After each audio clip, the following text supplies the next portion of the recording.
Good evening, America. Happy Friday. Welcome to this Just News, Real America's Voice special report. What bullets couldn't silence the Charlie Kirk story. We want to thank our partners at AMAC for bringing you this critical conversation tonight. We're honoring the courage and unstoppable spirit of Charlie Kirk, founder of Turning Point USA, a fellow anchor here at Real America's Voice. He was assassinated while standing up for free speech at Utah Valley University just 2 weeks ago. This attack was not just an assault on one man, but on the values of free speech patriotism in the conservative movement he represented. Charlie Kirk was a tireless voice for America's youth, inspiring millions to stand up for freedom. Tonight, we'll explore how Charlie's memory has galvanized a movement in ways that few could have imagined a few weeks ago. The legal fight to stop political violence, that we also have to get waging, and Charlie's story, what it will mean for the future of our great republic. We have an incredible lineup of guests to break it all down. In just a minute, we'll be speaking to Senior Advisor for the U.S. Agency for Global Media, Kari Lake, about Charlie Kirk's impact and his mission to break the indoctrination going on in America's school system. We'll also speak to one of Charlie's good friends, Betty Johnson, about how some of the media reacted to the assassination, how they're trying to cover up the leftist violence scourge we have in America. We'll get to that as well. We also have a legal expert, Mike Davis, here to address what the legal fight might look like. And Stephanie Lundquist-Arora, leader of the Independent Women's Network, will share how Charlie inspired her and her family and her 3 sons. But before we get to all that, I want to bring in my amazing co-host for the evening. She is the CEO of AMAC and a great friend, Rebecca Weber. Rebecca, great to have you in the show. We're going to be together tomorrow in Virginia for the latest boot camp for boomers. I am so excited.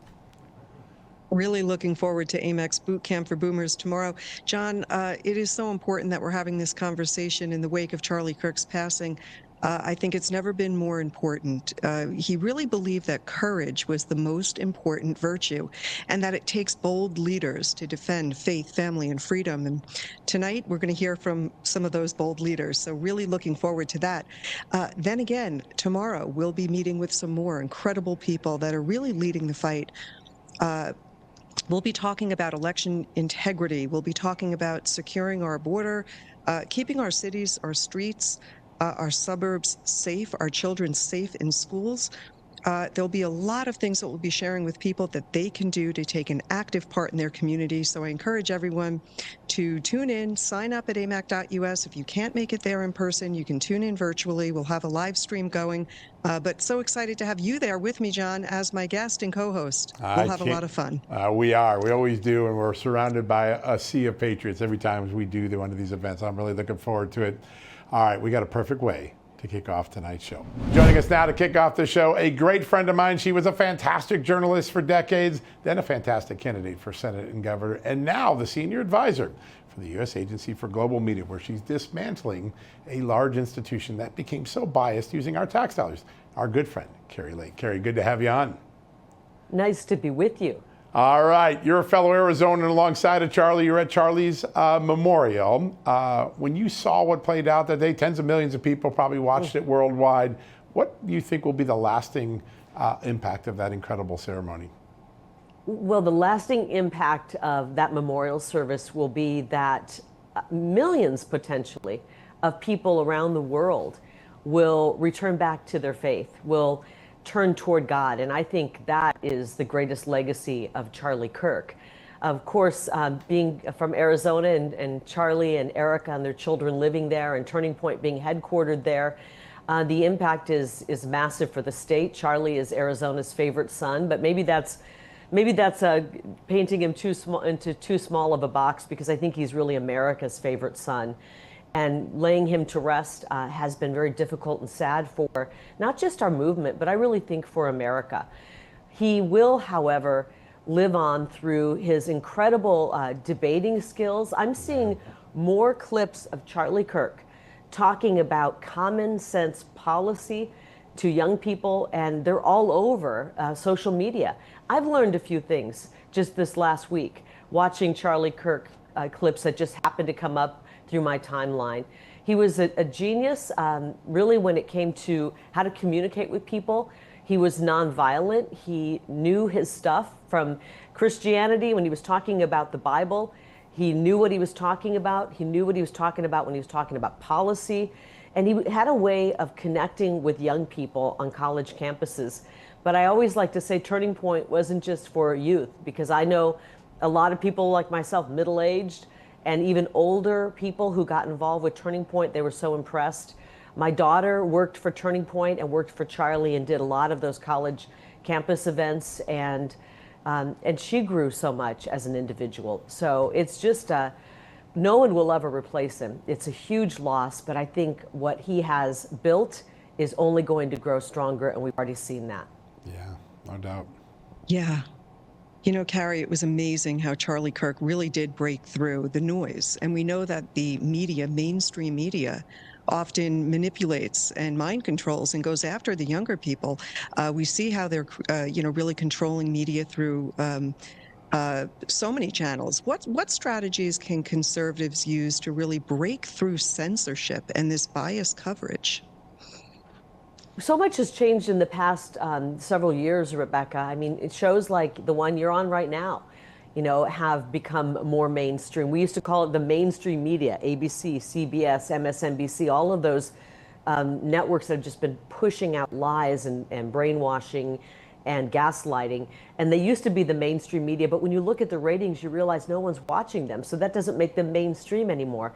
People are turning to other places for information, whether it was Charlie Kirk's show, whether it's Just the News and John Solomon and Rebecca and everybody in these different smaller alternative media groups where people are finally realizing that's where you can get reliable information. So I think we've already made some big changes there.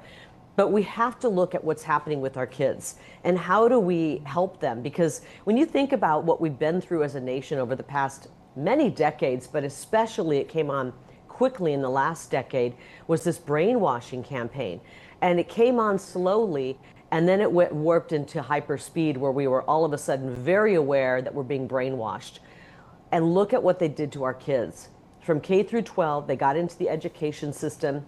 They started pushing an agenda behind the parents' back, a really twisted agenda where they were teaching kids not to love their country, to be unpatriotic, taking away merit and being excellent and striving for hard work, striving for good grades, striving for knowledge, to you only succeed if you fit into one of these weird categories. They were pushing LGBTQ+, all of that garbage. They were pushing DEI. And then it extended into college with this Marxist ideology. So our kids have been through their whole lifetime of a brainwashing campaign that has been very heavy on them. And for a young mind, it's hard to push back. I always say anybody who managed to get out of high school and college and still have their senses about them and have common sense are really strong. We have to really help this next generation and explain to them some of the wrong that's been done with this brainwashing and help kind of undo the brainwashing. And Charlie did that. Charlie was a big part of that, making those little light bulb moments. And I know if you've watched some of his work when he would be out talking to groups, and maybe some young person, 18, 20 years old, who's been affected by the leftist ideology that's been pumped into their brains for their whole life, when Charlie would break through that with a little pinhole of light, you would see that light bulb moment go off sometimes in their minds. And once that light bulb goes off, it doesn't go back the other way. So I think we have to keep putting the truth out there, continue having these conversations, and I'm glad Turning Point's continuing to do that. Yeah, so important. Kari, one of the things that lies ahead is something you've started in your own organization, defunding these propaganda machines, PBS, NPR, all now defunded from taxpayer dollars. That was an epic win for the American people. Downstream, there are all these nonprofits that get the benefit of tax exemption, which allows them to raise money without taxes, and they've used it to sow that hatred, to sow that indoctrination, to sow that weaponization of our young people. Is there a moment ahead for Congress and the IRS and the administration to begin pulling back some of those tax exemptions and defunding those groups? Yeah, well, first of all, I'm not with NPR and PBS, Right. but I fully support defunding them. The hardworking American taxpayers shouldn't have to pay for that. If they're as wonderful as the folks who support those outlets say they are, that they should be able to survive in the open market. Good point. I'm, represent USAGM. I'm the acting CEO of USAGM, Agency for Global Media, which is Voice of America, Office of Cuba Broadcasting, and we've got 4 grantees: Radio Free Europe, Radio Free Asia, Open Technology Fund, and Middle East Broadcasting Network. And we're right now working with those outlets to find out where the money is going. I mean, any taxpayer dollars that are coming into any agency, we should have for all the way down to every single penny, where is it going? And these grantees that are under my leadership have been refusing to tell us where the money is going. This should alarm people across the country, that their tax dollars going to these agencies that are out there putting news out across the globe about America, and we can't get information as to where the money's going. So we're working really hard right now to figure this out. You know, we can't close down an agency. One person can't close down an agency. This takes an effort. If that is what the president wants, for an agency to close down, and he's indicated that, you know, it has to be done through working with Congress. And I mean, it's like herding cats out there. When you have to work with the executive branch, and you got the judicial branch coming after you. You've got all kinds of malicious lawsuits coming after us, trying to stop us from right-sizing this agency. And then we have to work with Congress as well. It truly is like herding cats. So we're doing what we can. Right now, we have an executive order by the President of the United States to reduce this agency to no more than what is statutorily required. So we have to go by the law. What does the law require? We've boiled it down to what the law requires, and we are a much more lean operation. And then we'll figure out what its future looks like. But I'm just working here for the president and the American taxpayer. And there's not many people in Washington, D.C. who care about the hardworking American man and woman out there who are barely scraping by, and then they have to pay a big chunk of their paycheck to the IRS, and then watching it basically be set on fire in this swamp of Washington, D.C. So every day I walk into work and I have the hardworking American man and woman on my mind and saying, are we being responsible with their tax dollars? And right now, no, we're not. But I'm working to make sure that we are.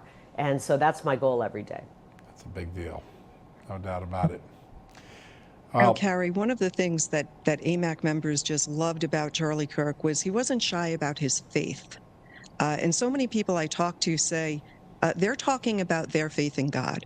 Our founding fathers, we can see by our founding documents, we are a nation rooted in Christian Judeo values. What role do you think faith can play in really strengthening Western civilization? Because we see so many secular attacks today. Oh, definitely. I mean, if you haven't been awake to the fact that we're in a spiritual war right now, spiritual warfare, you're probably waking up to it. Many people woke up to that a long time ago. Some are just realizing it with Charlie's assassination. This is spiritual warfare, and there's no way, zero way to get through that and win without God on your side. And so we're working. We're working every day. We keep, God front and center. As a matter of fact, I was asked during my deposition, who's your boss? And I said, well, I work for President Donald Trump, but I also consider God to be my boss. And so I try to keep my eyes on what is the right thing to do, what's the moral thing to do every day.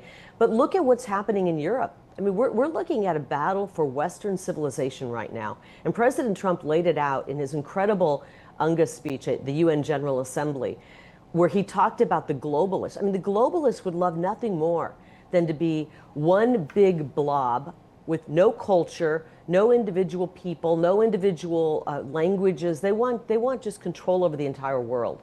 And to do that, they have to bring down a great civilization, Western civilization. And they started that with this outrageous migration. It was a crisis, but it was a self-created crisis by the globalists, where they started pumping in people from all parts of the globe into Europe, into America. We just saw 4 years of the worst of it in America, where millions of people from countries all over the globe poured into America. We've seen this. If you go to London, you'll realize it's not even English anymore. It's not even, Great Britain has lost so much of its culture. In Ireland, in England, when you go to Sweden, you cannot import people from places so far away, with cultures so different, with people so different, with religions so opposite of what the religion of that country is, and expect to keep that country. It is truly how you create an invasion and take over a country without firing a single bullet. You just import people. And the goodness of the hearts of the people of Europe, of Western civilization countries of Europe and America to just allow people in has been really the downfall. We should have a long time ago said, no, enough is enough. We will accept legal immigrants who come in the legal way, but we should have never allowed this invasion. And now it's taking a big effort. President Trump is working to deport these people, and every single one of them needs to be sent back home. I call it repatriation, and we are creating millions of homecomings, and we need to send people back to their homes. And that's why President Trump thinks it's so important to bring peace to the world, because when you have a war-torn country, that's when you have people fleeing. And if we can help create peace around the world, then we won't have people fleeing parts of the world 7,000 miles away, coming to our country and trying to change it culturally, trying to change it when it comes to religion. And it's a big task, but we are up for the fight. In my last conversation with Charlie, just 2 weeks before he died on stage, we talked about the fight was really more than about America. It was about preserving Western civilization. Kari, you just summed it up so brilliantly. Great to have you on the show today. Senior Advisor for U.S. Agency for Global Media, great friend, Kari Lake. All right, folks, we're going to take a quick commercial break. When we come back, we'll speak to one of Charlie's best friends, Betty Johnson, about how Charlie went about winning the culture war and how his memory is still doing exactly that. And while we're in the break, I wanted you to go visit amac.us/justnews, because when you choose a 5-year membership like I did, I'm a 5-year card-carrying member of AMAC, you're going to save up to 33%. That's just a little over a month, $1 a month. Nothing's $1 a month anymore. It's a small investment to help hold Washington accountable and to support a movement committed to preserving America's future, like all our patriots watching today. Join millions of fellow patriots and visit amac.us/justnews right now. We'll be right back right after these messages.